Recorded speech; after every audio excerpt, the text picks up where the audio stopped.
Olá, internauta, é com grande prazer que recebemos o seu acesso para a resolução comentada do Enem 2016, primeiro dia, que engloba as provas de Ciências da Natureza e Ciências Humanas. Para o bloco de Ciências da Natureza, estamos aqui com o professor Adriano para uma prova tão importante como essa, de 8.500.000 candidatos. Temos o professor Adriano para a prova de Biologia e ele fará a resolução e os comentários devidos para cada uma delas. Por favor, professor Adriano.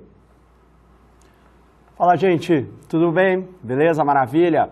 Então vamos lá começar a falar um pouquinho aqui como é que foi essa prova do Enem aqui do ano de 2016. Vocês devem ter percebido que caiu muita parte de ecologia e também caiu bastante coisa de citologia. Então vamos pegar primeiro a questão 48. E essa questão 48, ela fala justamente de ecologia, especificamente de biomas. Então ele te dá um texto e nesse texto ele está falando aqui de uma vegetação que apresenta algumas adaptações, permitindo ali uma forte ancoragem no substrato lamacento. Essa é a primeira dica. Outra coisa, raízes que se expandem verticalmente por causa da baixa oxigenação do substrato. E também ele dá uma outra dica valiosa aqui nesse texto, que essa vegetação, essas plantas, têm folhas que têm glândulas para eliminar o excesso de sais. Então, quando você pensa nesse ambiente, já tem que vir na sua cabeça manguezal. Ele está falando de uma região de mangue, que dá justamente aqui a resposta desse exercício, dado letra D. Agora, para a próxima questão, nossa questão de número 50, também é uma questão de ecologia, só que ele vai falar mais da parte de sucessão ecológica. Então ele te dá também um outro texto, um texto bem curto, onde ele fala que em algumas regiões que você tem aqui uma área cultivada, você também mistura ali uma mata nativa. Então você está fazendo uma espécie de mistura entre uma agricultura e vai colocar ali algumas árvores. Para quê, né? Então, qual que é essa ideia? A ideia é o seguinte, a partir do momento que você coloca essa vegetação nativa juntamente com aquele ambiente cultivado, você vai enriquecer o solo. Então, o material orgânico que essa vegetação nativa vai deixando cair ali no solo, ele vai ser decomposto, obviamente pelos decompositores, e tende a aumentar a fertilidade daquele solo. Então, se você der uma olhadinha aqui nessa questão 50, olha a letra C, que ele fala exatamente essa relação. Então, essa estratégia de conciliação entre a agricultura e essa mata ativa, ela promove uma maior diversidade de vida no solo, com o aumento da matéria orgânica, justamente devido a essa decomposição que vai enriquecer esse solo com vários nutrientes. Já para a nossa próxima questão, questão 52, ele também fala sobre ecologia, só que ele está falando de uma relação ecológica interessante, que é a predação. Então você tem ali um ambiente, que ele fala que é um costão rochoso, e nesse costão rochoso você tem algumas espécies invasoras. E a ideia desse exercício, né, do pesquisador aqui, que ele coloca aqui no texto, é colocar uma espécie de peixe, e esse peixe ele vai predar algumas dessas espécies invasoras. Então o texto ele te apresenta essas informações e ele coloca uma tabela. Então você tem que analisar essa tabela e responder a seguinte questão. O pesquisador concluiu corretamente que os peixes controlam a densidade de quem? Então nessa tabela ele coloca aqui algas, craca, mexilhão e assídia. Então quem que está sendo controlado por esse peixe? Você tem duas situações. Tem uma área que colocou uma tela, então está impedindo aí o contato desse peixe com esses indivíduos. E numa outra área você não tem essa tela. Então, obviamente, o peixe tem acesso a todos esses indivíduos. Se a gente analisar aqui a tabela, dá para perceber que esse peixe em questão, ele gosta de se alimentar da craca, porque você tem aqui uma diminuição da densidade significativa, e também gosta de se alimentar do mexilhão. Pois bem, só que a resposta aqui vai falar justamente do mexilhão. Por quê? Porque se você der uma olhadinha na letra C aqui de casa, ele fala o seguinte, que o pesquisador concluiu corretamente que os peixes controlam a densidade dos mexilhões, isso é uma coisa que eu tirei da tabela, predando especialmente animais pequenos. A tabela mostra isso daqui, porque a segunda informação da tabela diz o seguinte, que na área com tela, o tamanho médio dos indivíduos é de 3 centímetros. E na área sem tela, o tamanho médio aqui dos indivíduos, dos mexilhões, é de 6 centímetros. Então, subentende que esses peixes comeram os mexilhões menores e só sobraram os maiores, os de 6 centímetros. Por isso que dá a letra C de casa. Agora, para a nossa próxima questão, na nossa questão 53, também é ecologia. Olha só, a ecologia aparece muito mesmo no Enem. Então, nessa questão, ele está te dando uma cadeia alimentar e é uma questão relativamente simples que fala sobre o ciclo do carbono. Então, ele coloca aqui que você tem o carbono na forma inorgânica, CO2, gás carbônico, que vai entrar nessa cadeia alimentar. Daí, depois que esse carbono entra nessa cadeia alimentar, ele vai ser convertido na forma orgânica, lembra da glicose, e essa forma orgânica na cadeia alimentar vai percorrer todos os outros indivíduos. E a pergunta é bem simples, porque ele fala em qual grupo de organismos ocorre essa transição. Que transição é essa que ele está falando? Da forma inorgânica para a forma orgânica. Já tem que vir uma palavra-chave na sua cabeça, fotossíntese. Então, na fotossíntese, o autótrofo, que nesse caso é o fitoplâncton, ele vai utilizar esse CO2 para produzir matéria orgânica. Então, é essa transição que ele está comentando. Por isso que a resposta tem que ser fitoplâncton, que dá a nossa alternativa A. Agora, indo para a próxima questão, mudou aqui um pouco o tema. Citologia. Citologia, e é uma questão relativamente simples, que é a citologia clássica, ele vai falar sobre organelas.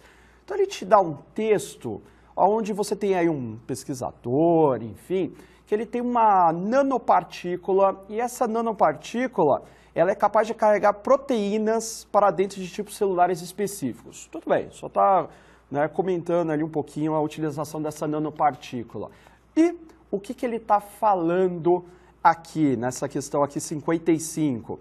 Você tem essa nanopartícula e ele pergunta para onde que está indo essa nanopartícula dentro da célula. Só que ele te dá algumas dicas valiosas nesse texto. Então, olha só. Ele fala, agora ele quer saber se uma nanopartícula carregada com uma proteína bloqueadora do ciclo de Krebs, aí você já tem que lembrar da organela, é capaz de exercer sua atividade em uma célula cancerosa, podendo cortar o aporte energético. Então lembre, quando eu falo ciclo de Krebs, aporte energético, qual que é a organela que eu estou falando? Mitocôndria. É exatamente isso que essa questão estava perguntando. Por isso que tem que dar a letra bola, letra B, mitocôndria. Agora, para a nossa próxima questão, questão de número 60, ele vai falar aqui uma questão de ecologia, uma questão bem interessante, que está falando tem a história aqui do cachorro, que você tem o dono do cachorro que está recolhendo as fezes do animal, e você tem dois tipos de acondicionamento que esse indivíduo ele pode fazer para essas fezes. Então, no primeiro acondicionamento, ele pega as fezes e coloca num saco plástico convencional. Já no segundo tratamento, o que ele faz? Ele pega uma sacola biodegradável, coloca essas fezes nessa sacola e vai colocar em um biodigestor instalado aí em algum parque público. E o que ele está perguntando? O porquê desse procedimento? Então, qual que é a grande ideia dessa técnica? Que ele fala, a inovação desse projeto é possibilitar o quê? Então, vamos pensar o seguinte, a partir do momento que você pega essas fezes, material orgânico, coloca num recipiente biodegradável e coloca em um biodigestor, você vai facilitar o processo de decomposição. E essa decomposição, ela libera gás metano. E esse gás metano, ele pode ser utilizado, por exemplo, aqui o que ele está falando nessa figura, para iluminar essa praça, tá? Então, nesse caso aqui, você vai ter a queima do gás metano, que pode ser utilizado como um combustível. Por esse motivo, deu a letra A, que é a queima do gás metano. Agora, para a nossa próxima questão, questão de número 63, uma questão relativamente simples de fisiologia. Então, nessa questão é bem interessante porque ele está comparando diabetes insípidos de diabetes mellitus. Né? Porque sempre quando a gente pensa em diabetes, normalmente a gente pensa na diabetes mellitus. Só que diabetes insípidos, que é o grande foco dessa questão, seria um problema na produção do hormônio antidiurético, o hormônio ADH, que ele até pergunta aqui, tendo visto o papel funcional do hormônio antidiurético ADH, qual é o sintoma clássico de um paciente acometido por diabetes insípidos? Aí você tem que lembrar o seguinte, o ADH, o hormônio antidiurético, ele regula o volume de urina no organismo. Então, se você tem uma baixa produção de hormônio antidiurético, você vai ter uma baixa reabsorção de água no néfron, que é a unidade funcional do seu rim. Então, vamos pensar, se pouca água volta para o seu organismo, muita água vai parar ali na urina. Então, se esse indivíduo tem uma baixa produção de ADH, ele urina muito, ele vai ter um sério problema de desidratação, que é justamente a resposta desse exercício, letra E, desidratação. Agora, para a nossa próxima questão, questão de número 66, é uma questão de citologia. Citologia também clássica, que ele mistura um pouquinho de origem da vida. Uma questão aqui relativamente interessante. Então ele fala que existe uma grande diversidade biológica no nosso planeta, isso daí sem dúvida. Só que acredita-se que todos nós aqui, todos nós seres vivos, temos uma origem comum. Bom, se temos essa mesma origem, se temos o mesmo ancestral comum, então algo, né, algum fenômeno, algum processo deve ser comum a todos os seres vivos.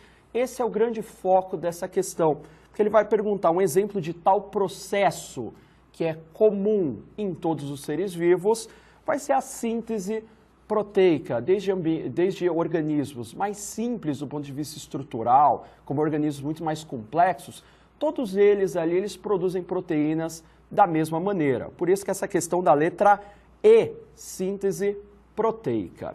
Agora, para a nossa próxima questão, questão de número 73, é uma questão também de citologia. Citologia misturando com uma parte de genética. Então, nessa questão, ele fala o seguinte, que o Brasil possui um grande número de espécies diferentes, né, de animais, vegetais e micro-organismos.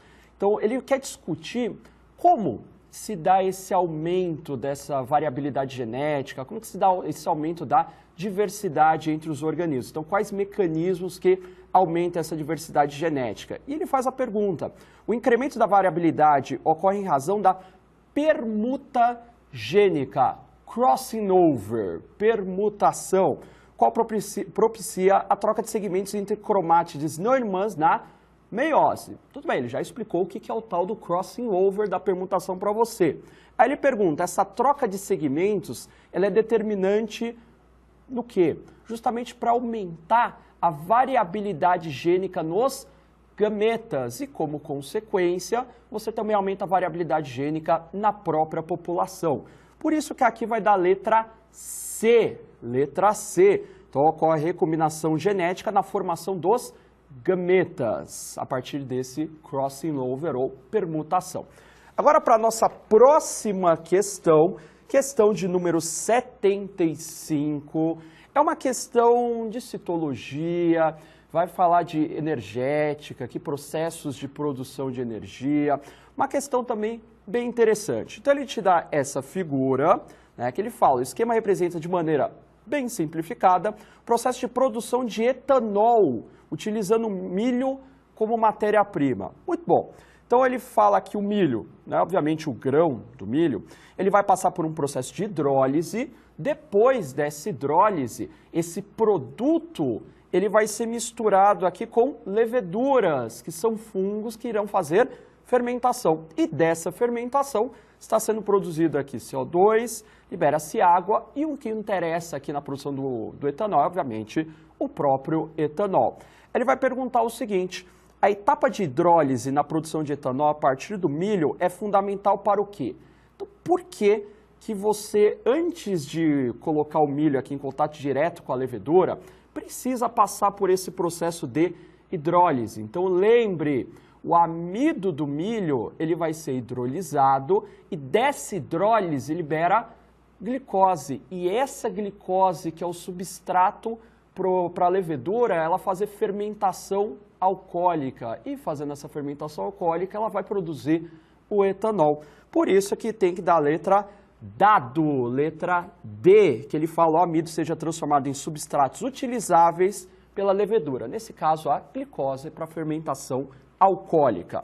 Muito bom. Agora para a nossa próxima questão, questão de número 79.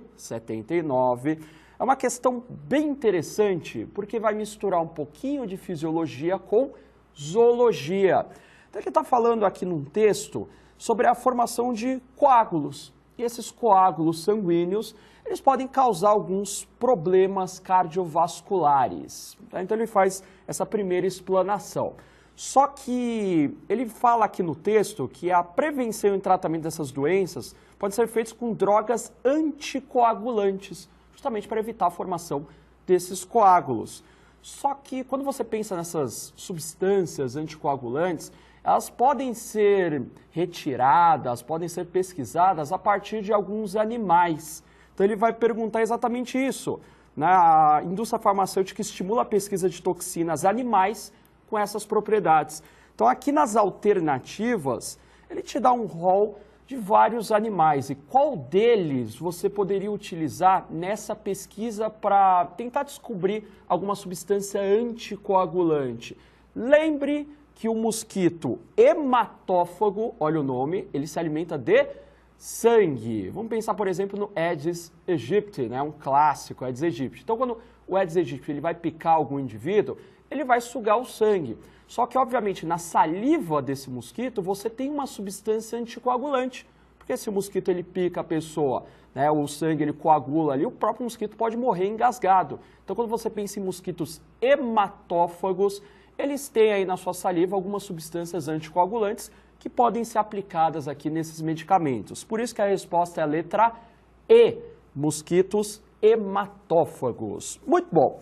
Agora para a nossa próxima questão, questão de número 81, uma questão excelente, diga-se de passagem, uma questão que você tem que analisar muito bem essa figura, e é um tema que o Enem adora, vacina. Vacina, imunologia, você sabe que é um tema que sempre aparece aqui no Enem. Então ele fala que vários métodos são empregados para a prevenção de infecções por micro-organismos. Ele já coloca aqui 2 desses métodos, vacinas, certo?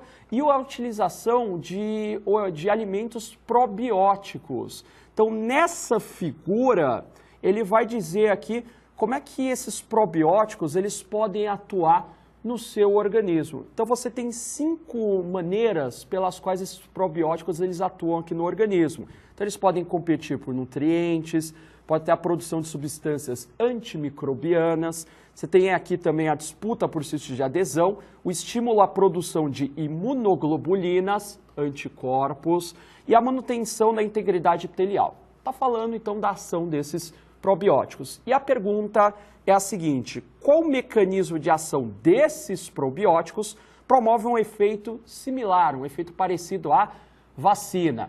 Lembra, na vacina eu vou introduzir o antígeno no indivíduo para estimular a produção de anticorpos, para estimular a produção de imunoglobulinas.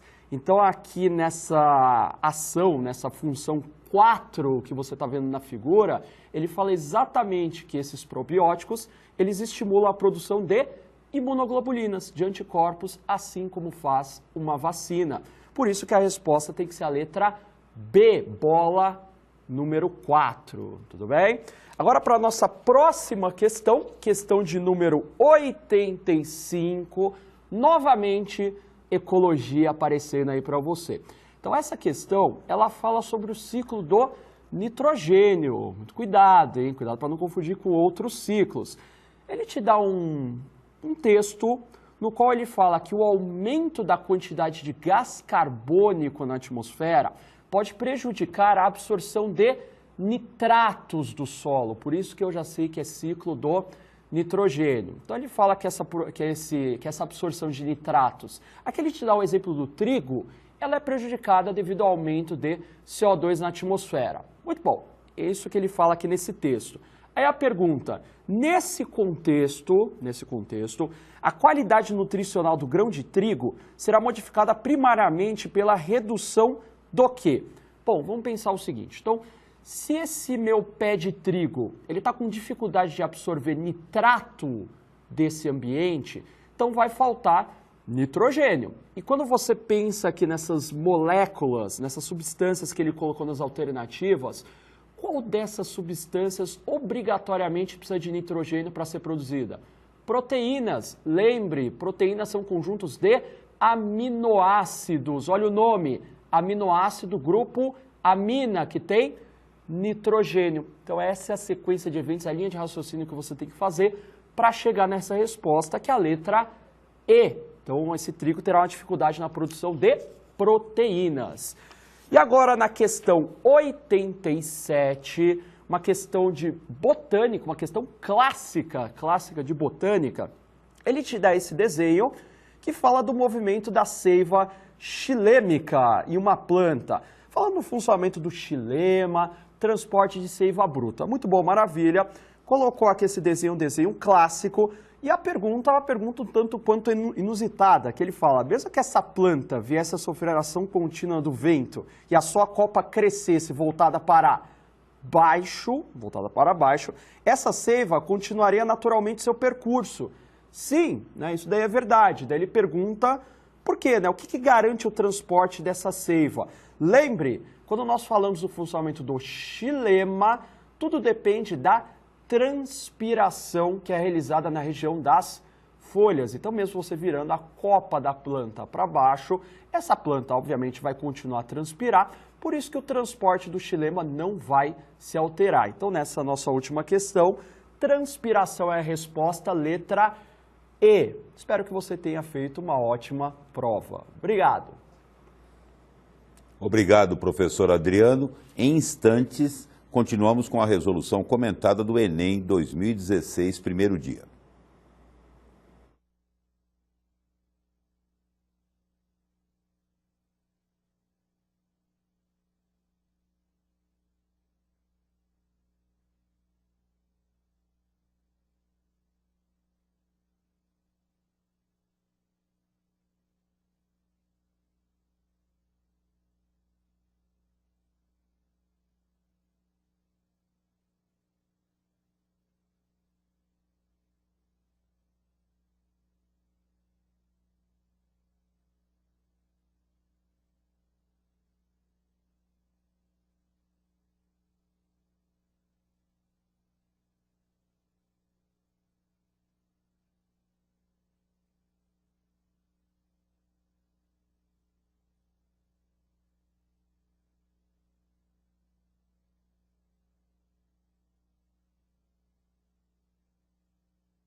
Enem 2016, primeiro dia, continuamos com o grupo das Ciências da Natureza e suas tecnologias, agora com a matéria de Física.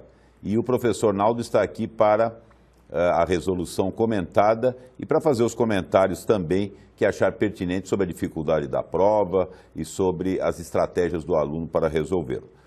Por favor, professor Naldo, vamos à resolução. Então vamos lá.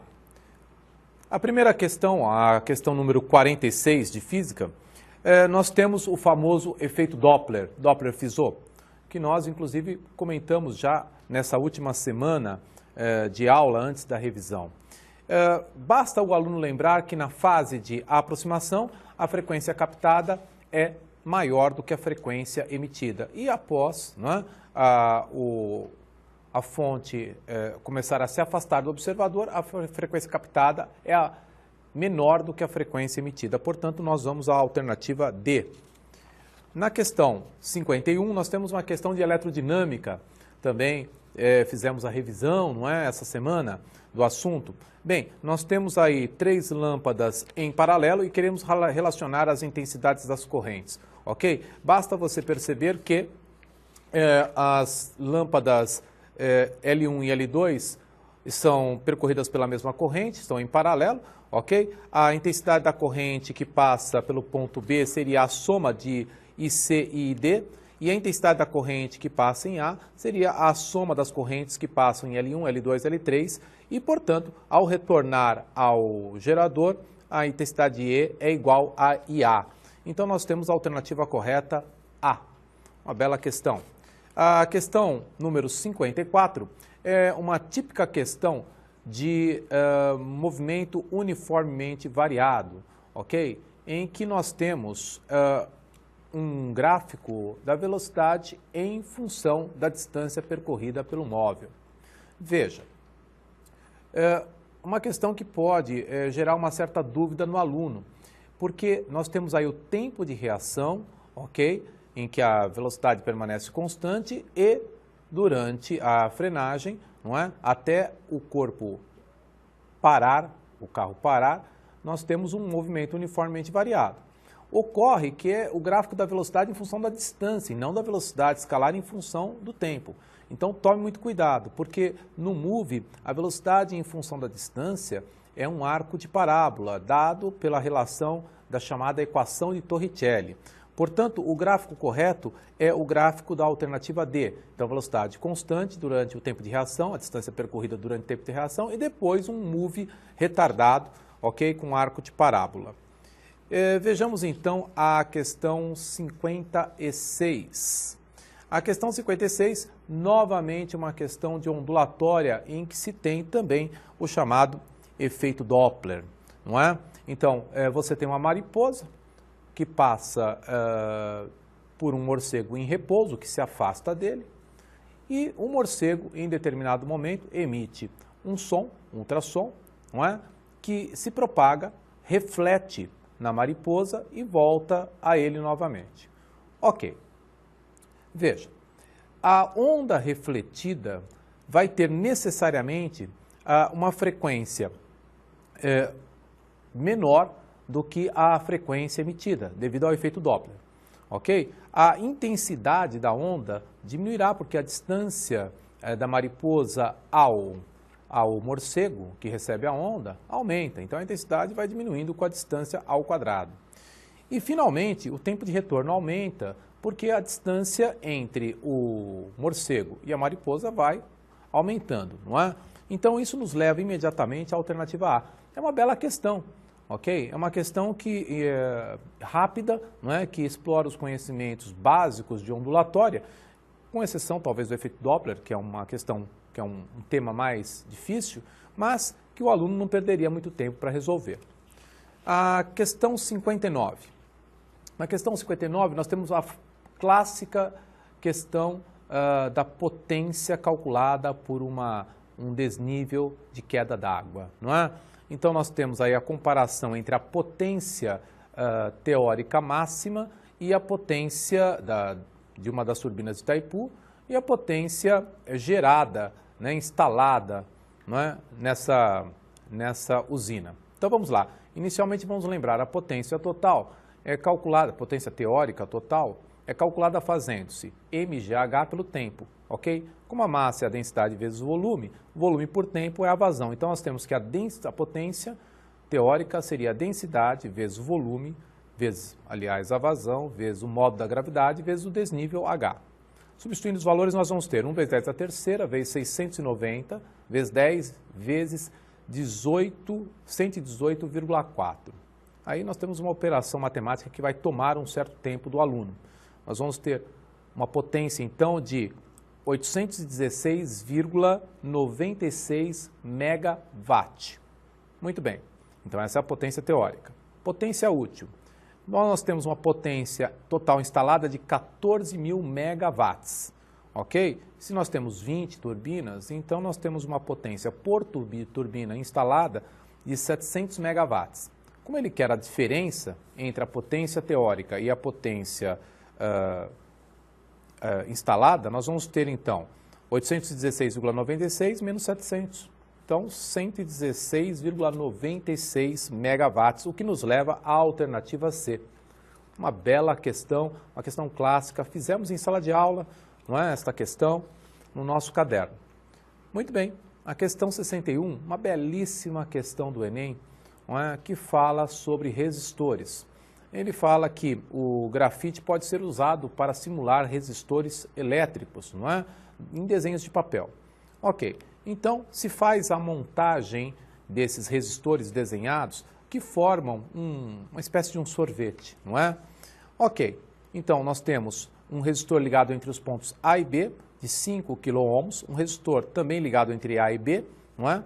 De 20 kΩ, um resistor ligado entre A e C de 10 kΩ e entre B e C de 10 kΩ também. Quer-se calcular a relação entre a resistência equivalente entre os pontos A e B e os pontos B e C. Muito bem, vamos começar pelos pontos A e B.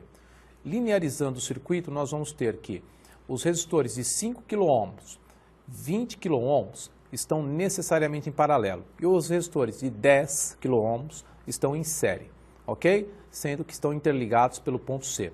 Ok, a resistência equivalente então será 5 kΩ e 10 kΩ em paralelo entre os dois pontos. Produto pela soma, nós vamos encontrar então 10 terços de quiloohm. A segunda situação, a resistência equivalente entre B e C, é como se nós ligássemos, né, o circuito aos polos positivo e negativo de uma pilha entre os pontos B e C. Nós vamos ter a seguinte configuração. Veja só, os resistores de 5 e de 20 estão em paralelo, 20 kΩ, 5 kΩ. E eles, por sua vez, estão ligados em série com o resistor de 10 kΩ. E esta associação ligada em paralelo com 10 kΩ. Então, 5 e 20, 4 kΩ. 4 e 10, 14 kΩ em série.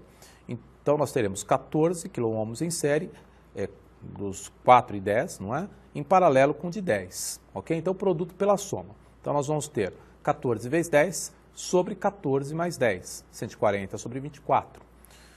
Que equivale a 72 sobre 12, e aí basta relacionar, não é? A resistência RAB sobre RBC é 10 terços sobre 70 sobre 12, inverte-se, e nós vamos ter que a resistência AB sobre resistência BC é equivalente a 4 sétimos, o que nos leva à alternativa B. Já a questão 64, uma belíssima questão que o aluno poderia, pela leitura, já compreender o seu tema. Fala-se o seguinte, que existem nanopartículas que são fagocitadas pelas células, ok? Tumorais, né? E o campo magnético externo alternado faz com que essas nanopartículas passem a agitar e aqueçam a célula. Muito bem. Então, o que nós imaginamos? Que essas nanopartículas, ok, com o campo alternado, elas vibram, oscilam e giram, inclusive, como diz a alternativa, transferindo calor para a célula por atrito. A alternativa correta é a B, não é? Uma questão mais simples. A questão 69, olha aí, não é? Contemplada no nosso caderno de mecânica, trata-se de uma colisão unidimensional perfeitamente inelástica, não é? O aluno deveria calcular a velocidade dos carrinhos através das indicações dos sensores dadas na tabela, ok? Então, veja só, o carrinho 1, ao percorrer o espaço em movimento retilíneo uniforme do sensor 1 para o sensor 2, demanda 1 segundo e ele percorre 15 centímetros, ok? Após a colisão, que se dá no instante 8 segundos, os dois carrinhos, um grudadinho no outro, percorrem de 75 centímetros a 90 centímetros em 3 segundos. Muito bem. A pergunta é, qual é a massa do segundo carrinho? Veja, conservação da quantidade de movimento, sistema unidimensional. Então, nós vamos ter que M1 vezes V1 é igual a M1 mais M2 vezes a velocidade comum do conjunto. Conservação da quantidade de movimento. Então, nós vamos ter 150 mais M2 vezes 5 igual a 150 vezes 15. Então, nós vamos ter que M2 é igual a 300 gramas, o que nos leva à alternativa C. Belíssima questão, uma questão que nós fizemos em sala de aula. Questão 72. Como todos os textos, né, presentes em geral no Enem, nós temos um texto longo, ok? O aluno precisa tomar cuidado com isso. Fala-se, né, sobre o ato de se arrastar um navio de 3.000 quilogramas em um local onde o coeficiente de atrito estático é de 0,8, ok? Aplicando-se para isso uma força de 400 newtons e, obviamente, essa força deve ser multiplicada pela ação de polias móveis. Ele quer saber qual o número mínimo de polias móveis para que o navio esteja na iminência de deslizamento. Muito bem, vamos calcular o atrito estático. Força de atrito estático igual a μ vezes a normal. A normal, nesse caso, e intensidade igual ao peso. Então, nós vamos ter que 0,8 vezes 30.000, que seria 3.000 kg vezes 10. Então, nós vamos ter um atrito de 24.000 newtons. Ok. A vantagem mecânica, então, do sistema tem que ser a intensidade da força transferida sobre a força aplicada. Então, nós vamos ter 24.000 dividido por 400, que é a força que for aplicada. Então, nós temos que ter uma vantagem mecânica de 60. Ok. Agora, veja, a vantagem mecânica é igual a 2 elevado a n, onde n é o número de polias móveis. Então, a vantagem mecânica tem que ser maior ou igual a 60. Então, 2 elevado a n maior ou igual a 60. Portanto, necessariamente, n igual a 6. Lembre-se que 2 elevado a 6 é 64. Então, o número mínimo de polias é igual a 6. Portanto, a alternativa correta, B. No exercício 74, uma questão clássica, ok, de termologia, contemplada também na nossa revisão, ok, e também nos nossos cadernos.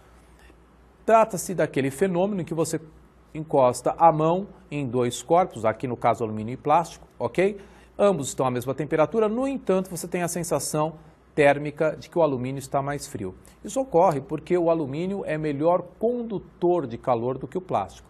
Logo, se nós colocarmos a pedra de gelo sobre a bandeja de alumínio, como ela conduz melhor calor, nós esperamos então que o gelo derreta mais rapidamente, o que nos leva à alternativa A. Questão 76. Nós temos uma questão em que nós precisamos calcular a refrigeração, o fluxo de água numa usina, ok? Muito bem, basta você lembrar da equação fundamental da calorimetria, que macete? Que é igual a potência vezes tempo igual a mc delta T, ok? Então, a massa pelo tempo, ok, será igual a 166,6 kg, ok? Por segundo, obviamente, né? Nós utilizamos a potência aí em watts. Cuidado, porque você deve lembrar que a potência a ser dissipada corresponde ao dobro da potência gerada, portanto 2 megawatts. A questão 77, nós temos um gráfico, ok? E a pergunta é a seguinte, quer se relacionar a figura 1, gráfico da nível de sonoridade com a resposta da frequência, com a figura 2, em que nós temos a faixa de espectro da frequência sonora, nesse exercício 77. Muito bem, o gráfico da figura 1 verifica-se que para todas as distâncias citadas, a frequência até cerca de 300 Hz, a intensidade do som captada pelo microfone diminui com o aumento da distância. Então, verifica-se pelo gráfico 2 que a faixa de frequência que essa redução tem intensidade, com o aumento da distância, está ocorrendo na faixa dos sons graves, portanto, a alternativa correta C. A questão número 80, uma questão contemplada na nossa revisão, não é? Que fala sobre o sistema de transmissão de movimento para um ponteiro. Basta você lembrar o seguinte, veja, o raio dessas polias é diretamente proporcional ao perímetro das polias. Então, RA igual a K vezes 24, RB K vezes 72, RC K vezes 36, RD igual a K vezes 108, o perímetro seria o número de dentes. A frequência de A igual à frequência do motor, 18 RPM. As polias em contato, a frequência inversamente proporcional ao raio. Então, FB está para FA, assim como RB está para RA. Então, imediatamente calculamos a frequência de rotação de B, que seriam 6 RPM. A frequência de C e B são iguais, não é? Elas estão solidárias.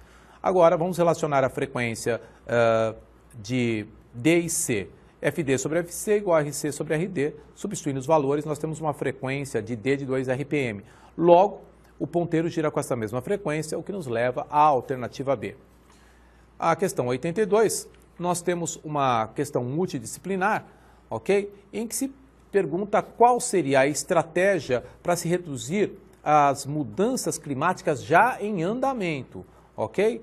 De modo a reduzir os seus efeitos negativos. Ora, dentre as alternativas, ok? A correta seria a E, criação de diques, já que o nível dos oceanos deve aumentar com a elevação da temperatura global, ok? Então, nós levamos a alternativa E. Veja que as demais estratégias são elementos de mitigação. A questão 90 é uma questão que está em nosso caderno, não é? E que fala exatamente de onde um pote de manteiga, a manteiga vai ser derretida ao ser colocada, né, num micro-ondas, né? Lá temos uma onda estacionária. Ora, nós temos a intensidade máxima da onda eletromagnética, que vai provocar o derretimento, nos ventres da onda estacionária. Então, seria 1, 3 e 5.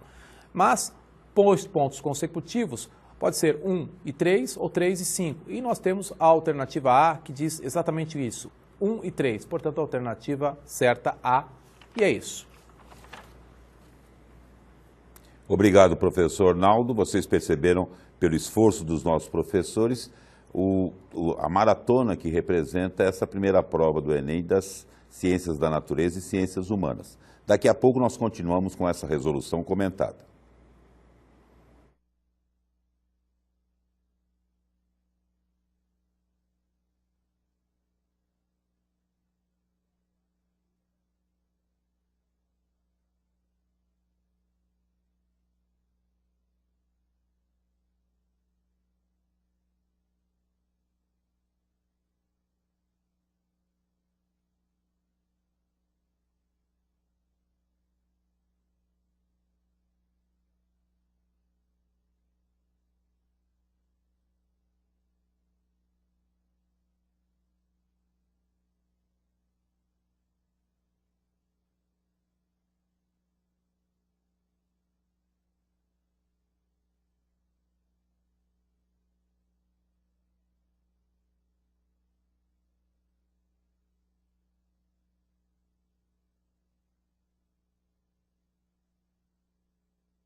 Na continuidade da resolução comentada do Enem, primeiro dia de 2016, eu tenho a presença aqui no estúdio do professor Eurico para as questões de Química. Por favor, professor.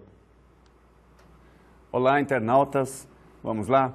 A primeira questão de Química é uma questão aguardada de termoquímica, onde você aplicava o conceito da lei de Hess, ok? A questão número 47. Ele te dava a reação, solicitava o ΔH da reação, né, que eu falava sobre o benzeno, um importante solvente na indústria química, fornecia as duas reações, onde você teria o valor do ΔH de cada uma, né, e você faria o que com essas duas reações para você chegar na reação que ele solicitou o ΔH, né? Você deveria multiplicar a primeira por 3, né, pegava a primeira equação fornecida, multiplica por 3, invertendo a equação e aplicando a soma com a segunda. Então, multiplicando a primeira equação por 3 e invertendo e somando com a segunda, você chegaria na reação que ele solicitava o ΔH. E com isso, você chegaria na alternativa B de bola. Então, questão 47, alternativa B de bola, é uma questão de termoquímica, onde você aplicava a lei de Hess para a resolução, ok? Na questão 49, de química, uma pessoa é responsável pela manutenção da sauna úmida, né?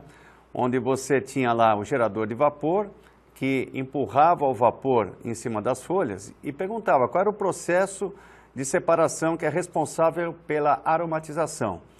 Então, seria a extração por arraste. Então, esse processo, o vapor em alta pressão, passa pelas folhas, extrai das folhas o aroma e aí você teria que colocar a extração por arraste, seria o processo de separação da questão 49, alternativa C, ok? Questão 52, que falava sobre a minimação do tempo de custo de uma reação química, né? Como aumento da taxa de conversão. Ele fornecia até uma fórmula, né, para você calcular o rendimento, onde você tinha ali a quantidade em mols do produto sobre a quantidade em mols do reagente limitante vezes 100. Você poderia aplicar essa fórmula. Então, vamos para os cálculos, né? Primeiro, calcular a massa molar dos participantes. Então, você teria o brometo de metila, 95 gramas por mol, hidróxido de sódio, 40 gramas por mol, e o metanol, 32 gramas por mol, né? Então, a quantidade de mols, massa sobre massa molar, você teria 1,5 mol de brometo de metila, quantidade em mols do NaOH, você teria 2 mol, certo? E aí você faria a primeira proporcionalidade, né? 1 mol de brometo de metila para 1 mol de NaOH, 1,5, 1,5. Então, o NaOH é o reagente em excesso, você tem meio mol de excesso. Portanto, o reagente limitante seria o brometo de metila, ok? Quantidade em mols do produto obtido, 32 gramas por 32 gramas por mol, você teria 1 mol. Então, o rendimento, você aplicando a fórmula que ele forneceu, ficaria 1 mol, que seria a quantidade em mol do produto, dividido por 1,5 mol, a quantidade em mol do reagente limitante, vezes 100, você teria um rendimento de aproximadamente 67%, resposta D da questão 57, ok? A próxima questão, número 58, falava sobre o spray de pimenta.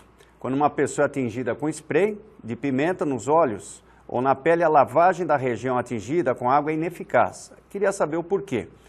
Ele fala que um dos componentes, obviamente, do spray de pimenta é o óleo-resina, que é apolar.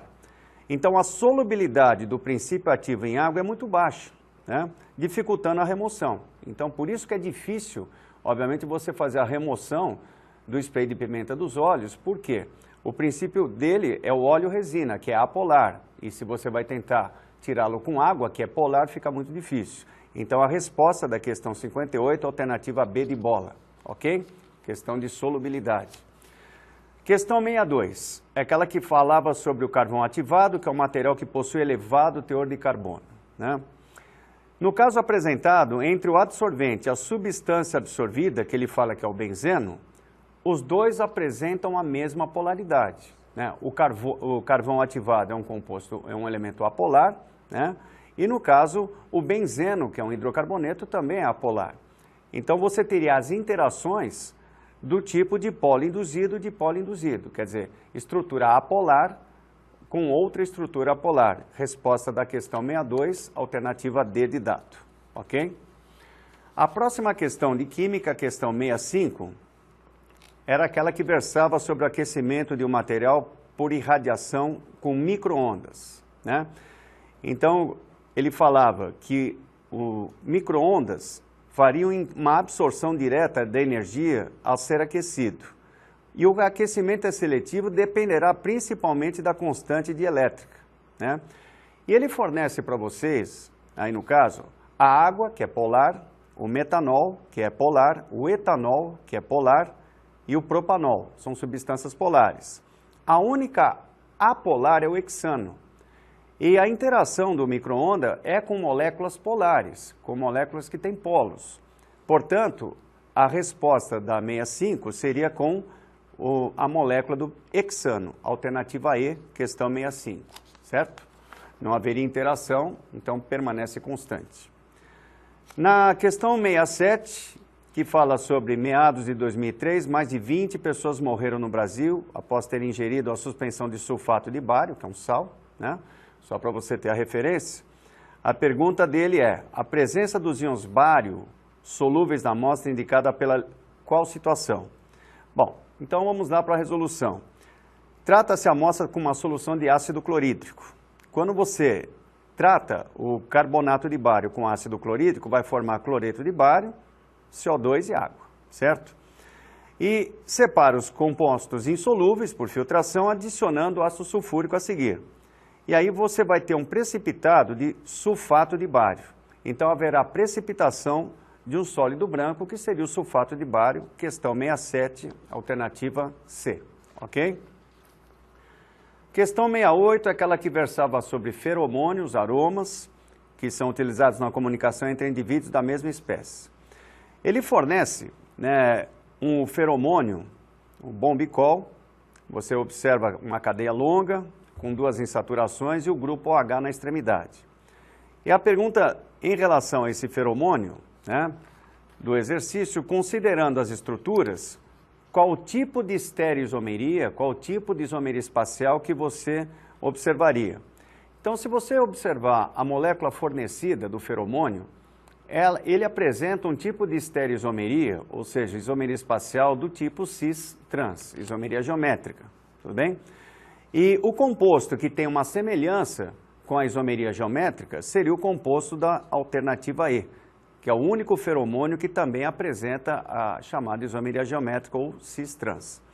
Então, estereoisomeria, questão 68, alternativa E, ok? A próxima questão, questão 70, após o seu desgaste completo, os pneus podem ser queimados para a geração de energia. É aquela que formaria a chuva ácida, né? Só para você ter uma referência. E nessa situação ele pergunta, dentre as substâncias listadas no quadro, qual seria aquela capaz de remover com maior eficiência os gases poluentes? Bom, quando você queima o pneu, você tem enxofre na constituição da borracha e ocorre a formação de óxido ácido, SO2, né?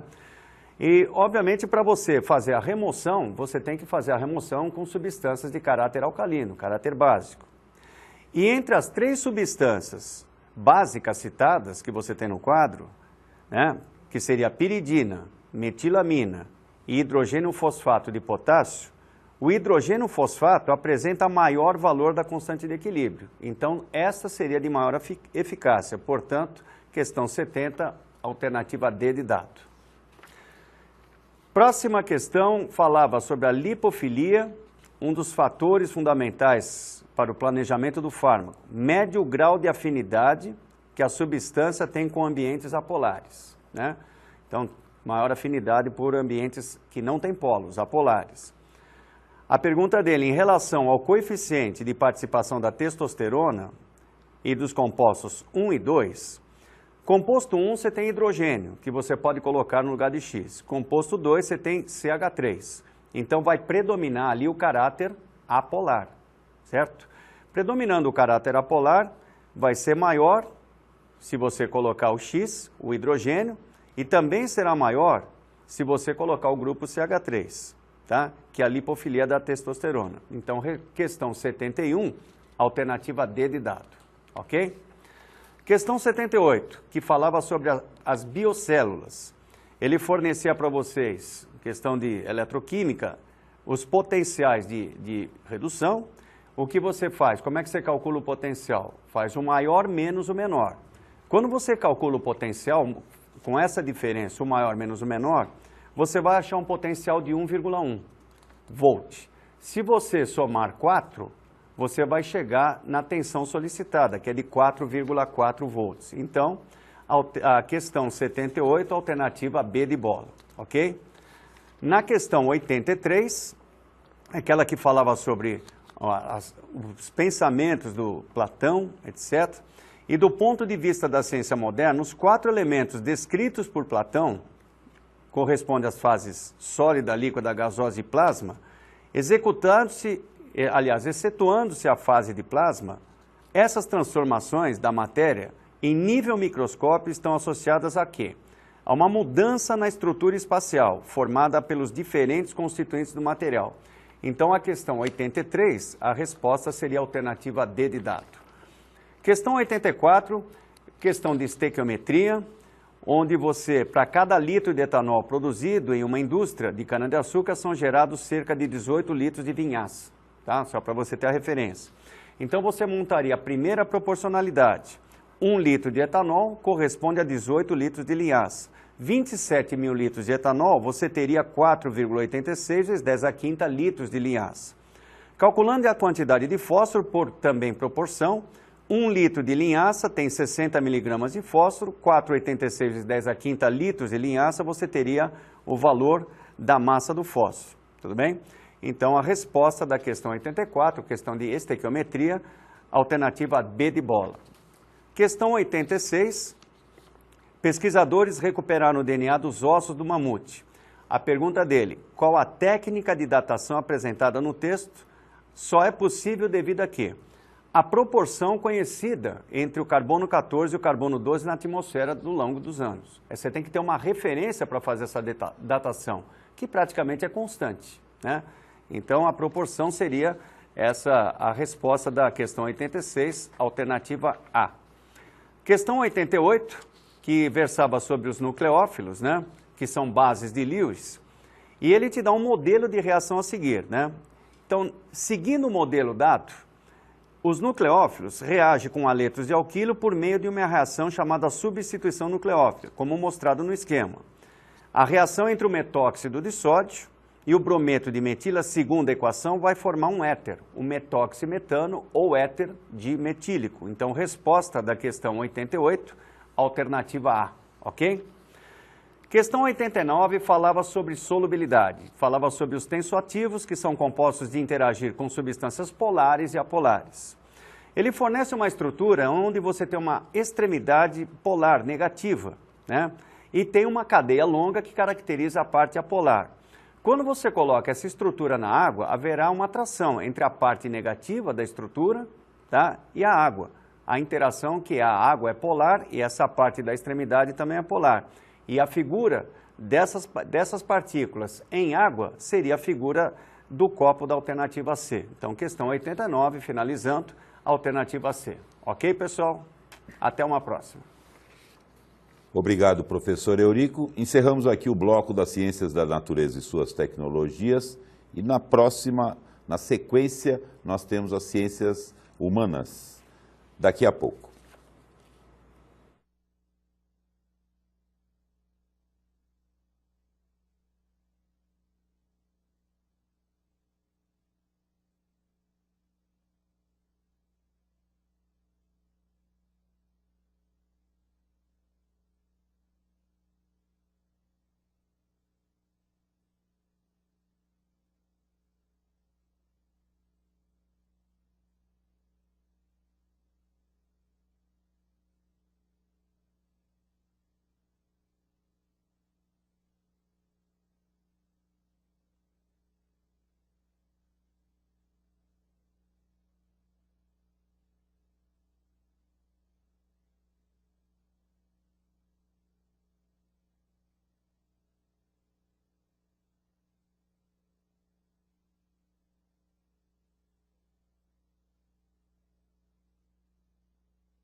Resolução comentada do Enem 2016, primeiro dia, e agora começamos o bloco das Ciências da Natureza, das Ciências Humanas e suas tecnologias. E a primeira disciplina a ser analisada é a História, resolução comentada com o professor Ricardo. Por favor, professor. Vamos lá. A prova do Enem 2016 em História premiou o aluno bem preparado. Os temas estavam bastante associados ao que o Enem já vem cobrando, que são perspectivas inovadoras para o ensino médio, mas ao mesmo tempo são temas recorrentes no Enem. A temática de História do Brasil, muito voltada neste ano a um enfoque de Brasil colonial. Temos também como questão extremamente importante os aspectos constitutivos da população do Brasil em suas questões culturais. Então, a importância do negro, a importância do indígena, os aspectos que assim formam a nossa brasilidade, digamos assim. Essa perspectiva cultural e ao mesmo tempo social é extremamente importante numa prova como o Enem, e ela continua a ser assim desenvolvida. É importante destacar neste ano uma presença também significativa da República. Pouquíssimo foi apresentado a questão do Império. Então, República, passando por Vargas, JK e depois a ditadura militar e a nova República, todos eles estavam bem inseridos ao longo da prova nas questões de história. Tratando da prova propriamente, a questão 4, ela tratava sobre a nova República, batizada então por Tancredo Neves. E aí a questão nos perguntava sobre uma das continuidades em relação à conjuntura histórica anterior. Aqui é importante destacar que, quando analisamos história, nem tudo em um novo período se torna, por assim dizer, novo. Há continuidades, há permanências nesse sentido. E aqui, nesta questão, essencialmente, a alternativa correta era a alternativa C.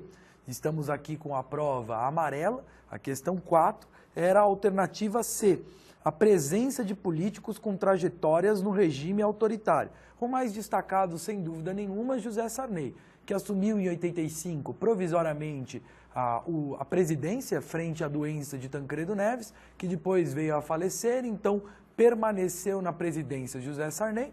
Temos também Maluf, que continua na política, temos Ulisses Guimarães, de um outro lado, né, que se destacou como opositor na ditadura militar e que continuou na República. Então, nós temos uma presença de políticos com trajetórias no regime autoritário. Então, a alternativa correta, na questão 4, a alternativa C.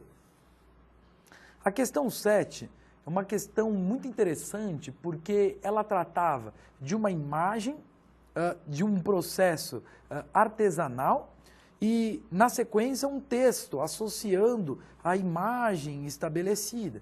E aí, então, a questão nos pede, o texto chama a atenção para a importância da proteção de bens, como apresentado na imagem, que se identificam com o quê? A alternativa correta, a alternativa E, conhecimentos tradicionais. Por quê? Porque nós estamos falando aqui de uma viola de coxo, que passa a tradição da sua técnica de geração para geração. Não é um instrumento simples de confecção. Ele é feito na madeira, desenvolvido e talhado na madeira para depois ser complementado. Então nós temos aqui uma estrutura muito grande de conhecimento tradicional, que isso também gera, na prática internauta, uma relação extremamente importante do quê? De um bem cultural. Nem tudo em cultura deve ser voltado apenas àquilo que é conhecido como imaterial. Há esse desenvolvimento também mais técnico, assim, produtivo. Então, na questão 7, a alternativa E. A 9 é uma questão muito interessante sobre a ditadura militar relacionada aos estudos recentes, que é a Operação Condor. Era um grupo estabelecido de ditaduras na América do Sul que geravam entre si o controle de um aparato repressivo. E aí, então, o próprio texto te ajudaria nesta questão quando ele aprontava a característica de um anticomunismo militante e a identificação do inimigo interno. Então, a referida operação tinha como objetivo a alternativa D, repressão de atividades oposicionistas. Essa era uma questão que uma leitura atenta do texto resolveria bastante a sua necessidade de resposta na questão. Na questão 10, nós temos um texto associando o desenvolvimento da política trabalhista em Getúlio Vargas. E então, a criação da referida instituição. Que instituição que o texto trata? Da Justiça de Trabalho. Na conjuntura histórica abordada, teve por objetivo a alternativa correta, a alternativa B, ordenar os conflitos laborais ou associados ao trabalho. Na prática, isso dentro de uma política de Vargas de controle de classes. Então, temos uma estrutura extremamente forte no Vargas, associado à sua influência corporativista de controle do proletariado, da população trabalhadora em nosso país. Na questão 12, nós temos novamente um aspecto cultural interessante, porque temos uma propaganda falando de elegância da paisagem moderna brasileira e então nos pergunta Por que que essa referência aqui da modernidade, do automóvel, da mulher destacada, omite transformações que impactaram a população? A alternativa correta é a alternativa D, a intensificação da desigualdade regional. Na prática, nós temos no governo JK um grande desenvolvimento do Sudeste, até um pouco do Centro-Oeste, mas outras regiões acabam não conseguindo ter um desenvolvimento parecido. Mesmo com a Sudene no Nordeste, não houve um desenvolvimento significativo daquela região, por exemplo. Então, está omitido aqui a desigualdade regional que aumentou. A alternativa correta na 12 era a D. Na 15, nós temos uma questão sobre a formação do Brasil associada às suas raízes africanas. História da África, tão importante para o estudo histórico do nosso país. E então, o texto trazido, ele analisava a importância das mulheres comerciantes. E o que nós temos disso no Brasil colônia, no desenvolvimento do Brasil colônia? A alternativa correta é a alternativa C. A presença de mulheres negras no comércio de rua, é o chamado negro de ganho, que vai trabalhar naquilo que a gente pouco explora ainda sobre a escravidão, que a historiografia tradicional se preocupava muito com o latifúndio exportador, mas agora nós estamos cada vez mais analisando essa nova perspectiva cultural. O escravo que trabalha na cidade, que se desenvolve nessas atividades comerciais, uma nova realidade escravista no Brasil. Então a questão 15, a alternativa C. Na questão 17, nós temos uma associação muito importante. Por que que o movimento de 1798, a Conjuração Baiana, teve um aspecto diferente do movimento da Inconfidência Mineira, que em tradição é mais conhecido por causa de Tiradentes e por ser o primeiro?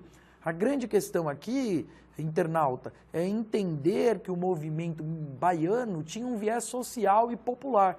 Portanto, na questão 17, a alternativa correta era a alternativa B, abolir a escravidão africana. Existia um ideal diferente, um sonho diferente, que era esse, de estabelecer uma igualdade racial, por assim dizer, pelo fim da escravidão. Então, questão 17, a alternativa B.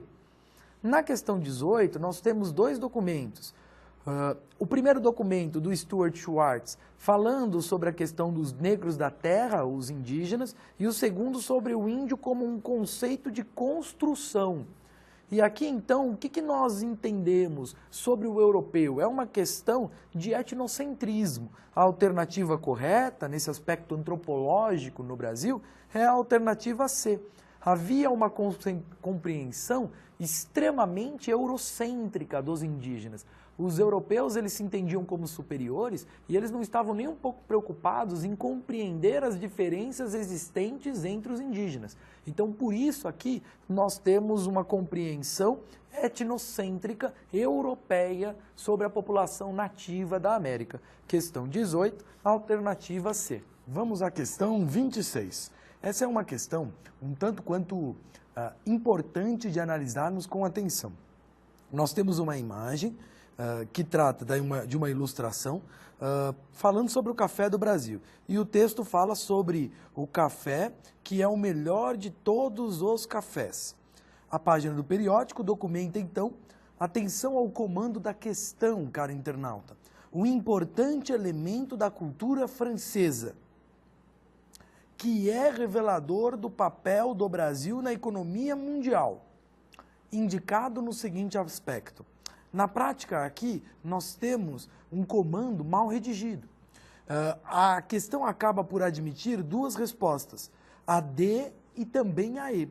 Porque, veja só, o comando da questão aqui, quando se refere a um importante elemento da cultura francesa, um importante elemento, está analisando a alternativa E, formador de padrões de consumo. O comando aqui trata da cultura da Belle Époque, portanto, associada diretamente a um país que é formador de um ideário de consumo naquele contexto.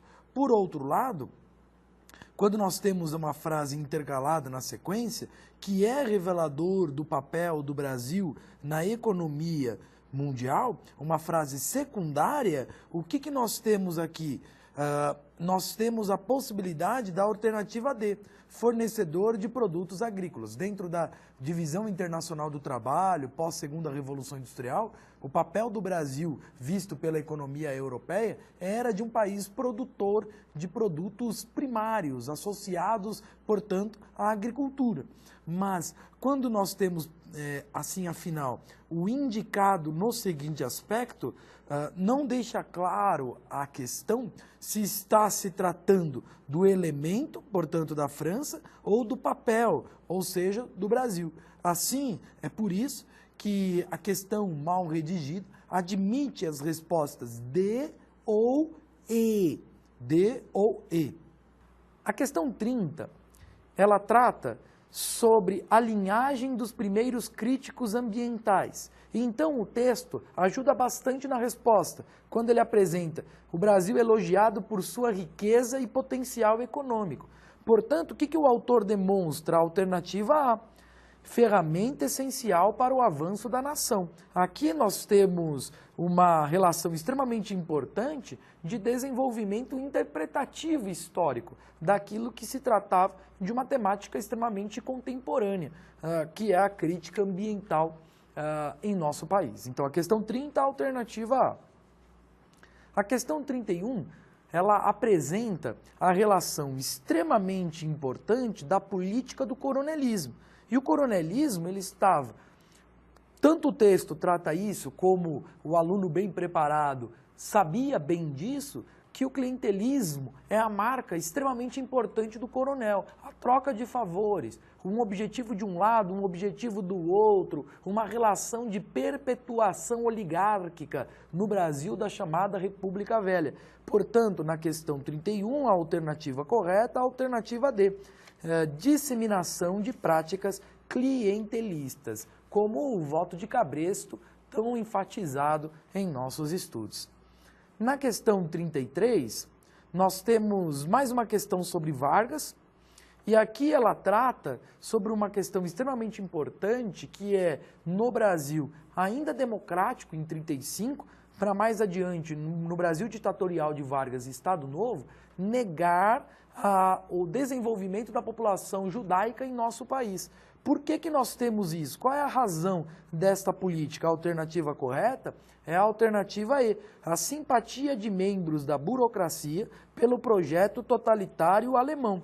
Nós tínhamos seguidores do nazismo dentro do governo varguista. O próprio Vargas apresentava algumas características simpatizantes ao nazismo, ao fascismo, ainda que não podemos argumentar que ele criou um governo com todas as características totalitárias no Brasil, e mesmo depois o posicionamento na Segunda Guerra Mundial trata de uma visão diferente, populista de Getúlio Vargas. Então, na questão 33, a simpatia ao nazifascismo aparece aqui, principalmente ao nazismo. Então, a alternativa correta, a alternativa E. Na questão 39, mais uma questão cultural, formativa do Brasil. Aqui nós temos uma imagem de São Benedito e o texto falando sobre a igreja transmitir aos fiéis ensinamentos que julgava corretos. A alternativa correta, então, sobre o esforço da Igreja Católica, é a alternativa B. Cristianizar a população afro-brasileira. Em que sentido? No sentido de trazer uma cultura católica e inseri-lo em uma sociedade de sua própria inferioridade na escala social. Então, a aceitação das relações sociais e do seu próprio desenvolvimento a partir daí. Então, na questão 39, a alternativa B. Por fim, a questão 43, a questão sobre história geral, falando sobre Roma, o Políbio apresentando o ponto de não desejar saber como e sob que espécie de constituição os romanos conseguiram, em 53 anos, submeter quase todo o mundo habitado. O que é isso? Que política que ele está falando? Uma política expansionista, uma política de desenvolvimento expansionista. Portanto, a alternativa correta é a alternativa C, a concretização do desígnio imperialista. Na questão 43 de Roma, o seu desenvolvimento imperialista. Eu espero que você tenha feito uma boa prova. Obrigado pela sua atenção. Obrigado, professor Ricardo. Em instantes, a continuação de nossa resolução comentada.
Filosofia e Sociologia. Esta é a continuidade de nossa resolução comentada do Enem 2016 no seu primeiro dia. E a professora Ive dará conta dos comentários e das resoluções pertinentes a cada questão. Por favor, professora Ive. Olá. A prova de Filosofia e Sociologia foi uma prova clássica, muito bem elaborada, contextualizada, com textos e temas abordados de autores clássicos, inclusive pré-socráticos, diálogos entre Heráclito e Parmênides, por exemplo, apontando assuntos com os quais convivemos na contemporaneidade. E vamos dar início à nossa correção. A primeira questão é um texto de Adorno falando sobre a dialética do esclarecimento, a liberdade e escolha da civilização ocidental. De acordo com a análise do texto, nós vemos aí uma ilusão da contemporaneidade, ou seja, Adorno e Horkheimer são filósofos da Escola de Frankfurt e suas obras, o trecho da questão sugerido, apresenta características da liberdade de escolha. Portanto, resume-se em escolher o que é sempre a mesma coisa. Assim diz o texto, portanto, dando a ilusão da contemporaneidade. E ficamos com a alternativa E para essa primeira questão. A questão de número 3 falava a respeito da felicidade. É um texto de Schopenhauer, o aforismo para a sabedoria da vida, no qual o trecho destaca a ideia remanescente de uma tradição filosófica ocidental, segundo a qual a felicidade se mostra indissociavelmente ligada à administração da independência interior, ou, a letra E, a busca de prazeres efêmeros. Em verdade, talvez a letra B e E possam vir a ser contempladas com essa questão. O trecho sugere que a busca de prazeres efêmeros não é suficiente para a conquista da felicidade. É importante salientar a ambiguidade dessa questão na formulação, não é? Por isso é difícil compreender se a pergunta se refere aos elementos que Schopenhauer defende ou aos que ele critica. Portanto, ficamos com B e E para a questão de número 3. O texto de número 11 fala sobre a doutrina nihilista, ou seja, um texto de Nietzsche, da obra Assim Falou Zaratustra, e o texto exprime uma construção alegórica que traduz o entendimento da doutrina nihilista, uma vez que destaca a decadência da cultura. O texto muito interessante, ele fala que nosso trabalho é inútil, que o vinho tornou-se veneno, etc. E assim ele vai falando a respeito das fontes que secaram para nós, dando essa ideia de decadência cultural. Portanto, alternativa D de dado para a questão de número 11, o texto de Nietzsche. A questão 19 era um texto de William Shakespeare, da sua obra Hamlet. Ser ou não ser, eis a questão. Morrer, dormir, dormir, talvez sonhar. Aí está o obstáculo. Os sonhos que hão de vir no sono da morte, né? Quando tivermos escapado ao tumulto vital, nos obrigam a hesitar. E essa é a reflexão que dá à desventura uma vida tão longa. Portanto, este solilóquio, como se afirma, pode ser considerado um precursor do existencialismo, ao enfatizar a tensão entre a consciência em si e a angústia humana. Portanto, alternativa A para a questão 19. A questão de número 24, um texto de Berman, falando a respeito de tudo que é sólido desmancha no ar, uma aventura da modernidade. Ser moderno é encontrar-se em um ambiente que promete aventura, poder, alegria, crescimento, autotransformação e a transformação das coisas em redor. Portanto, o texto apresenta uma interpretação da modernidade que o caracteriza como uma dinâmica social contraditória. Ficamos, portanto, com a alternativa A. Não se sabe se a modernidade promete somente benefícios ou se ela também representa ameaças. Portanto, a alternativa A para a questão 24. A questão 28 de Sociologia é um texto de Durkheim, Emílio Durkheim, falando sobre o suicídio e o estudo da sociologia. A sociologia ainda não ultrapassou a era das construções e das sínteses filosóficas. O texto expressa o esforço do filósofo Emílio Durkheim, sociólogo, em construir uma sociologia com base na adesão dos padrões de investigação típicos das ciências naturais. Durkheim foi um sociólogo que desenvolveu forte influência positivista. Portanto, ficamos com a alternativa D de dado para a questão de número 28. A questão 34, de Laércio, Vidas e Sentenças dos Filósofos Ilustres, um texto também que nos leva a pensar a vida de acordo com a doutrina, procurando evitar e não se desviando do que quer que fosse. E aí ele descreve algumas coisas da natureza, cães, nada deixando o arbítrio dos sentidos. Na verdade, o ceticismo apresentado pelo autor sugere a defesa da indiferença e a impossibilidade de obter alguma certeza. O trecho da questão enfatiza as ideias de resignação. Portanto, ficamos com a alternativa C para a questão de número 34. A questão 37 é um longo texto de Jung, Desafios Ativistas à Democracia Deliberativa, retirado da Revista Brasileira de Ciência Política, um texto contemporâneo que fala de dois tipos de democracias. E as concepções deliberativa e democracia ativista, elas vão apresentar-se no texto, né, como imprescindíveis. E a alternativa C seria ideal para falar sobre a obtenção de um consenso e a mobilização das minorias, porque realmente a democracia deliberativa, ela busca a construção de um consenso, enquanto que a democracia ativista pretende a oposição de uma maneira crítica, oposicionista, confrontando, portanto, os interesses. Alternativa C para a questão de número 37. A questão 38, de Jonas, é um texto contemporâneo também, falando sobre o princípio da responsabilidade, comparando a questão da tecnologia moderna, convertendo-se numa ameaça ou em algo indissolúvel para a sociedade contemporânea, o novo continente da praxis coletiva.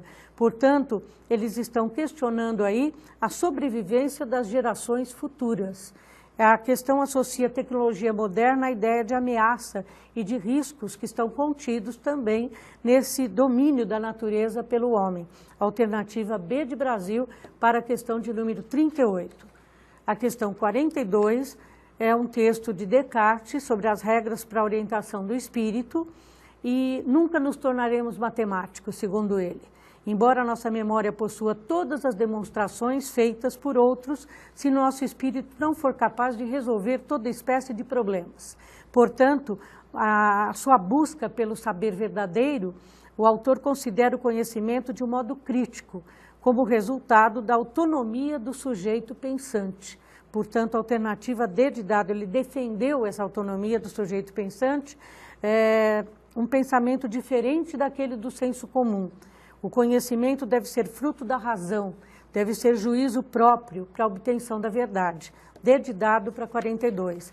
E a questão de número 45 nos apresenta dois textos comparativos de Heráclito, fragmentos sobre a natureza, e de Parmênides, da natureza.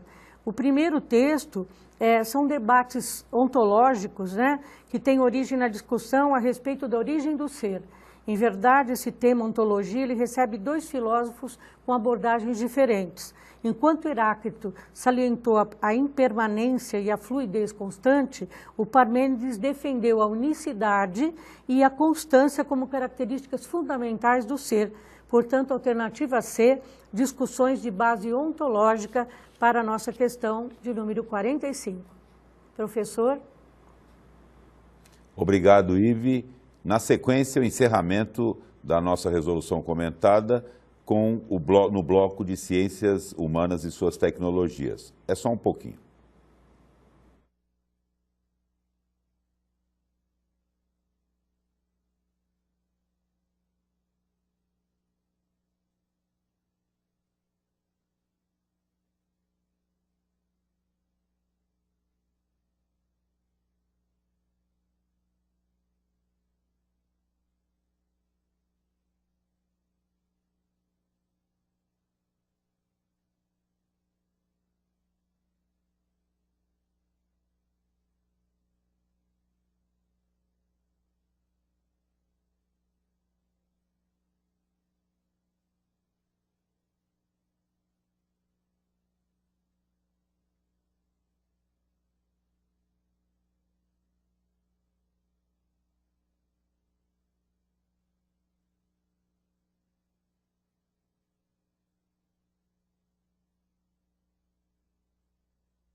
Para encerrarmos a resolução comentada do Enem primeiro dia 2016, eu tenho a presença aqui no estúdio do professor Tom, e o professor Tom fará a resolução das questões de geografia, que fecha o bloco das ciências humanas e suas tecnologias. Por favor, professor Tom.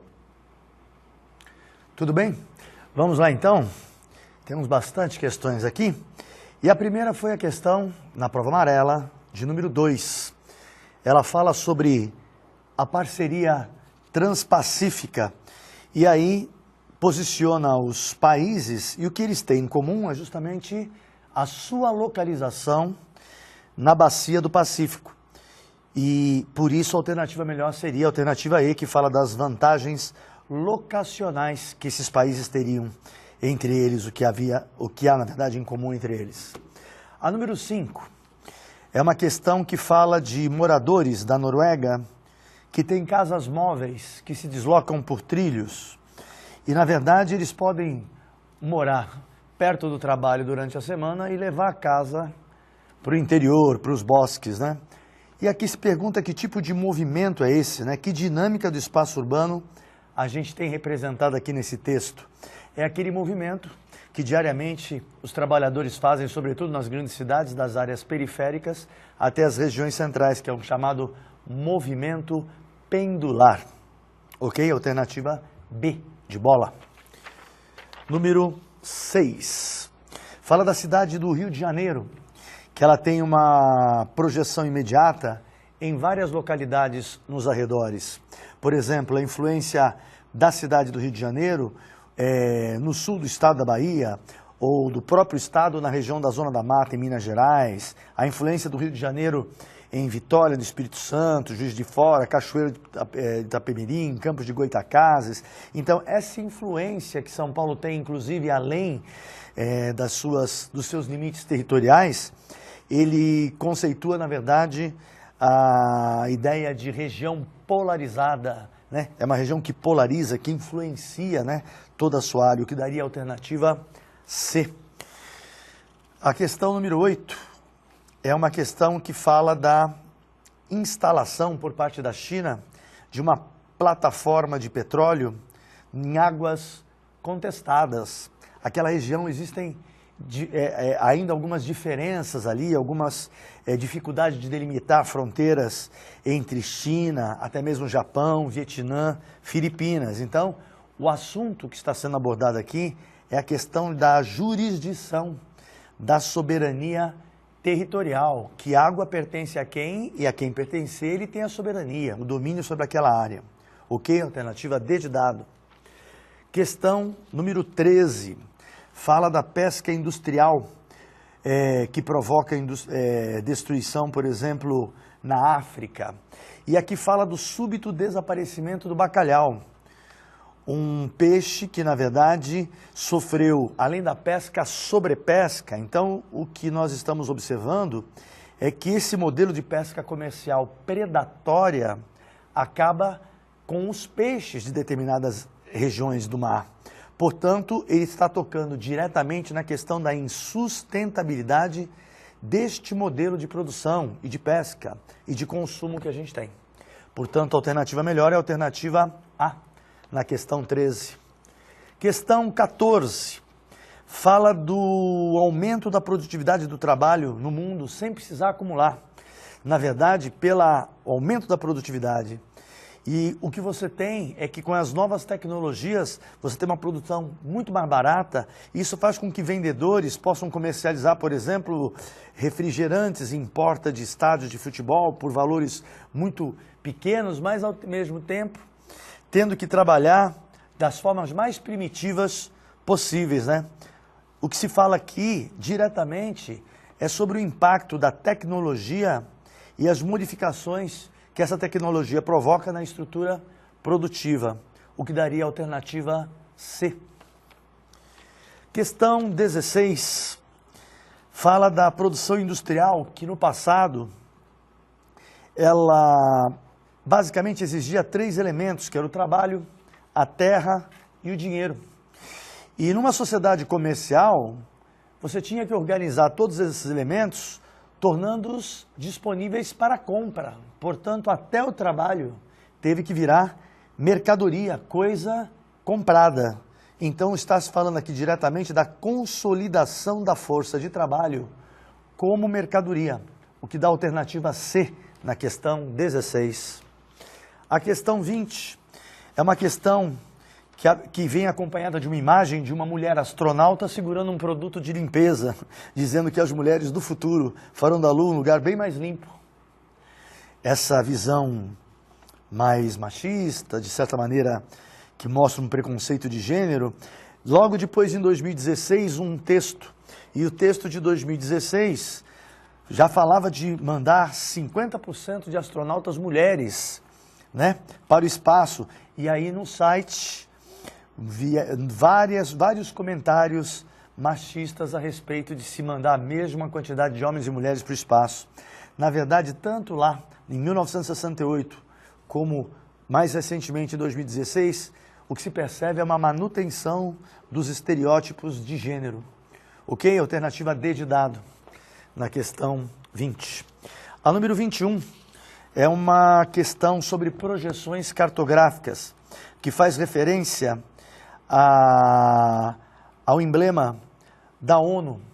Aquela referência que você tem, aquele mundo que eles mostram, é um mundo visto pelo Polo Norte, numa projeção cartográfica plana e polar, com o Polo Norte no centro, certo?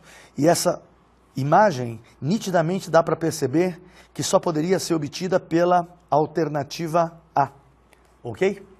Alternativa A na questão 21. A questão 22 fala sobre a Conferência de Quioto.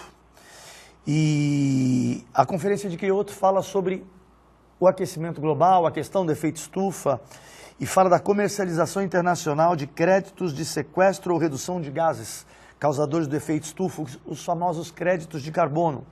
Um país que pode poluir mais pode compensar comprando créditos de outros países. E aí o que acontece? As posições contrárias a essa estratégia estão ligadas à ideia da desigualdade da distribuição do impacto ecológico, porque um lado do mundo está poluindo muito, mas está aliviando essa poluição comprando crédito de carbono de outro lugar do mundo. Por isso que a alternativa é a alternativa D de dado, na questão 22. Questão 23 fala que muitos são os países periféricos que dependem de recursos que são enviados pelos imigrantes que estão nos países centrais. Muitos países do mundo dependem do dinheiro enviado pelos seus moradores, na verdade, por aqueles que estão morando em outros países, mas que nasceram lá, e fala de 10 bilhões de dólares enviados anualmente para a Índia, de indianos que estão morando em outros lugares, principalmente nos Estados Unidos. Isso só pode acontecer porque hoje você tem uma financeirização, né, dos meios técnicos, você pode fazer pagamentos por internet, então houve um avanço técnico das comunicações e você pode transferir dinheiro com muito mais facilidade. Alternativa B de bola, na questão 23. Na questão 25, temos aqui um texto que fala que o autor não está mais pensando como ele costumava pensar antes. Ele está percebendo que ele não está conseguindo mais ler concentrado, que ele não está conseguindo mais absorver. Mas, ao mesmo tempo, ele percebe que há uma década ele anda consultando a internet, online, e surfando nos sites, e que ele está abismado pela quantidade de informação. Mas, ao mesmo tempo que essa informação é muito variada e numerosa, ela também molda o processo de pensamento. Então, o que ele está falando? Ele está associando uma experiência superficial à abundância de informações da internet. É muito numeroso, mas ao mesmo tempo é muito superficial, o que daria a alternativa A na questão 25. Na questão 27, nós temos textos que falam de refugiados e que Budapeste, na Hungria, está construindo um muro muito alto e muito longo, para evitar a entrada desses refugiados. E no segundo texto, fala que o próprio governo está fazendo propaganda contra os imigrantes, pedindo para que eles não roubem os empregos dos húngaros. Quer dizer, são práticas nitidamente discriminatórias. Então, a alternativa melhor é a alternativa E, na questão 27. Na questão 29, nós temos uma referência ao regime do apartheid na África do Sul, que vigorou até 1994, e fala especificamente sobre a lei do passe, que é uma lei que permite ou não que o indivíduo possa transitar em determinadas regiões. Num país que tinha calçadas para brancos, calçadas para negros, vias também diferenciadas de acordo com a cor de pele. Então, o que ele está falando é sobre o controle da movimentação, desautorizando os negros a transitar em determinadas áreas das cidades, o que daria a alternativa D de dado nessa questão 29.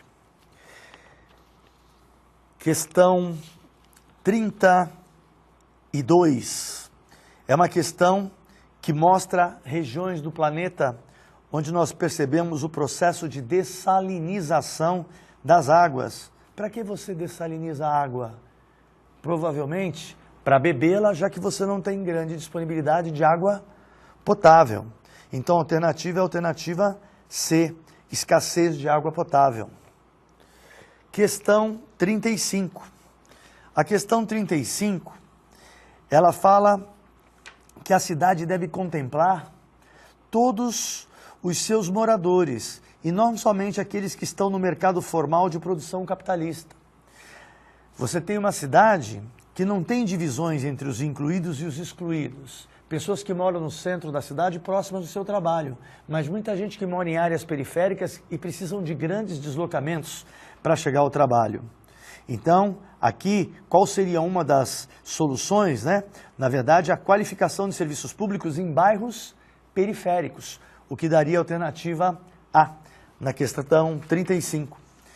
Na questão 36, fala sobre o bioma do Cerrado e o conceito de hotspot, que são áreas que correm risco de extinção, de desaparecimento e que são importantes pela quantidade e variedade de espécies que tem.